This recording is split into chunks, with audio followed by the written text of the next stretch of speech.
ஆண்டவராகிய இயேசுவின் நாமத்தினாலே இந்த காலை வேளையில் கூட உங்களை அவரை வாழ்த்துகிறேன். கர்த்தர் உங்களை ஆசீர்வதிப்பாராக. இந்த நாளிலே கூட சங்கீதம் 132:14 வசனத்தை கூட வாசித்து தியானிக்கலாம். இது என்றென்றைக்கும் நான் தங்கும் இடம், இதை நான் விரும்பினபடியால் இங்கே வாசம் பண்ணுவேன். மிக அருமையான வேதவசனம். இந்த வேதவசனத்தின் முதல் வார்த்தை கூட இது என்று சொல்லப்பட்டிருக்கிறது. அடுத்ததாக அந்த வசனத்தில் இதை இங்கே என்று சொல்லப்பட்டிருக்கு. இந்த வார்த்தையெல்லாம் ஒரு மனிதனுடைய இருதயத்தை குறிக்கிறது. அந்த இருதயத்தில் தேவன் வாசம் செய்வதற்காக தான் அவர் விரும்புகிறார். அதை தான் இந்த வசனத்தில் எழுதப்பட்டிருக்கிறது. ஒவ்வொரு மனிதனை நேசிக்கிறபடியினால தேவன் அவனுக்குள்ள வாசம் செய்து அவனுக்காக எல்லாவற்றையும் செய்வதற்காக அவர் விருப்பமுள்ளவராக இருக்கிறார். ஆனால் இன்று உலகத்தில் மனிதர்கள் தேவனுக்காக கடவுளுக்காக அநேக ஆலயங்களை கட்டி அதில் வாசம் செய்வார் என்று விரும்பி அநேக காரியங்களை செய்து கொண்டிருக்கிறார்கள். அதில் தேவன் வாசம் செய்வதில்லை. ஆனால் ஒரு மனிதனுடைய இருதயத்தில் வாசம் செய்து அவனோடு கூட இருந்து அவனை உயர்த்தி அவனை ஆசீர்வதித்து எப்போதும் அவனோடு கூட தங்கியிருக்க ஆண்டவர் விரும்புகிறார். அதை தான் இந்த வசனத்தில் இது என்றென்றைக்கும் நான் தங்கும் இடம் என்று சொல்லப்பட்டிருக்கு. ஒவ்வொரு மனிதனை நேசிக்கிறபடினால தேவன் அவருடைய இருதயத்தில் தங்குகிறவராக இருக்கிறார். அந்த இடத்தை அவர் விரும்பி அதில் வாசம் செய்கிறவராக இருக்கிறார்.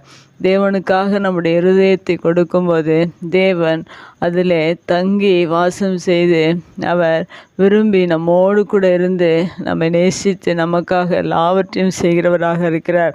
அடுத்ததாக இந்த வசனத்தில் இதை நான் விரும்பினபடியால் என்று சொல்லப்பட்டிருக்கிறது. நாம் ஒவ்வொருவரையும் தேவன் அதிகமாக நேசிக்கிறார் என்பது இந்த வார்த்தையிலிருந்து நாம் அறிந்து கொள்ள முடியும்.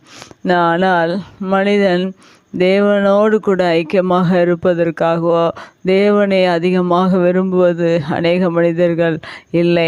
ஆனால் தேவன் ஒவ்வொரு மனிதனையும் அதிகமாக விரும்புகிறவராக இருக்கிறார், நேசிக்கிறவராக இருக்கிறார். அந்த உண்மையான அன்பை அவர் புரிந்து கொள்ள வேண்டும் என்று விரும்புகிறார். நாம் ஒவ்வொரு நாளிலும் ஆண்டவரை நேசித்து விரும்பி அவரோடு கூட ஐக்கியமாக இருக்க வேண்டும். ஒரு மனிதனை எந்தளவாய் தேவன் நேசிப்பார் என்றால் அவனோடு கூட தங்க வேண்டும், அவனோடு கூட வசமாக இருக்க வேண்டும், அவனோடு கூட பேச வேண்டும் என்று அதிக விருப்பம் உள்ளவர் நம்முடைய தேவன். ஆனால் மனிதர்கள் தேவனை விரும்புகிறது இல்லை. அவரோடு கூட பேசுவதற்கு நேரங்களை செலவிடுவதில்லை. அவரோடு கூட தங்குவதற்கு விருப்பப்படாதபடிக்கு அவர்கள் அநேக காரியங்களை இந்த உலகத்தின் காரியங்களை நேசித்து அதை விரும்பி அதில் அதிக விருப்பமுள்ளவர்களாக ஒவ்வொரு மனிதனும் ஒவ்வொரு காரியங்களை விருப்பமுள்ளவர்களாக அநேக காரியங்களை நிமித்தமாக அநேக வேலைகளை நிமித்தமாக தேவனை விரும்பாதபடிக்கு அவர்கள் அநேக உலகத்தின் காரியங்களை விரும்பி சென்று கொண்டிருக்கிறார்கள். ஆனால் தேவன் சொல்கிற வார்த்தை இந்த இடத்துல நான் அதை விரும்பினபடியால் என்று சொல்லப்பட்டிருக்கிறது. அடுத்ததாக இந்த வசனத்தில் இங்கே வாசம் பண்ணுவேன் என்று சொல்லப்பட்டிருக்கிறதா? அவையாகவே தேவன் வாசம் செய்கிறவராக இருக்கிறார். அநேகர் ஆலயங்களில் வாசம் செய்கிறார் என்று நினைத்து கொள்கிறார். ஆனால் தேவன் ஒவ்வொரு மனிதனுடைய இருதயத்திலும் அவர் வாசம் செய்கிறவராக இருக்கிறார்.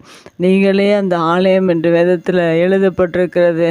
நாம் தான் அவருடைய ஆலயமாக இருக்கிறோம். அவர் நம்முடைய இருதயமாகிய ஆலயத்தில் அவர் தங்கி வாசம் செய்து நமக்காக எல்லாவற்றையும் செய்து நமக்காக தேவன் நம்மை ஆசீர்வதிக்கிறவராக இருக்கிறார். இந்த வேத வசனத்தில் சொல்லியிருக்கிற பிரகாரம் நாம் அவருடைய தங்கும் இடமாக நம்முடைய இருதயம் இருக்கிறது.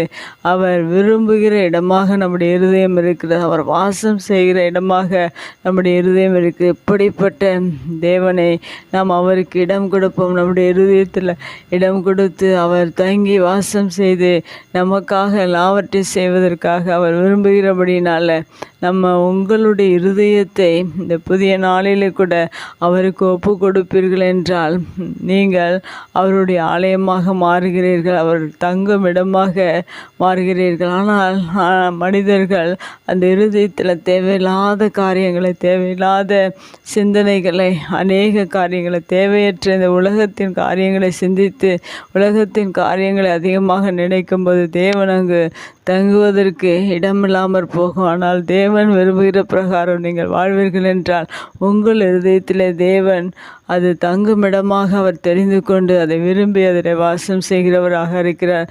நம்முடைய இருதயத்தை அவருக்கு ஒப்பு கொடுப்போம்.